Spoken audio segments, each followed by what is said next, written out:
Ma'am, आता जी radio frequency ablation तुम्ही म्हणालात, ही ट्रीटमेंट घेतल्यानंतर त्या रुग्णाला किती कालावधीसाठी बरं वाटू शकतो? की ही ट्रीटमेंट त्याला पुन्हा घ्यावी लागते? ओके. छान विचारलात हा प्रश्न. पेशंटला जेव्हा आपण ही ट्रीटमेंट करतो, तेव्हा त्याची एक्झॅक्ट ॲक्शन यायला साधारणतः 4 ते 6 आठवडे इतका वेळ लागतो हं, आणि हं. ह्याची ॲक्शन ही साधारणतः 2 ते 2.5 वर्ष टिकते. 2 ते 2.5 वर्ष पेशंट पेन फ्री, नी पेनपासून राहू शकतात. तो माझे आजोबा आहे. 78 इयर्सचे आहेत ते आणि डॉक्टरांनी त्यांना थोडंसं अनफिट म्हटलेत. म्हणजे बीपी, शुगर आणि अजून काही त्यांना व्याधी जडलेल्या आहेत.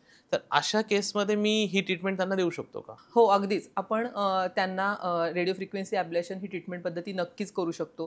कारण एकतर त्यांच्या मल्टिपल मेडिकल प्रॉब्लेम्समुळे ते अनफिट आहेत आणि अशा कंडिशनमध्ये आपण खूप वेळ त्यांना पेन किलर देणंही तेवढंच धोकादायक असतं. त्यामुळे रेडिओ फ्रिक्वेन्सी ॲब्लेशन ही ट्रीटमेंट पद्धती त्यांच्यासाठी नक्कीच उपयुक्त ठरेल. त्यांचं पेन कंट्रोल राहील.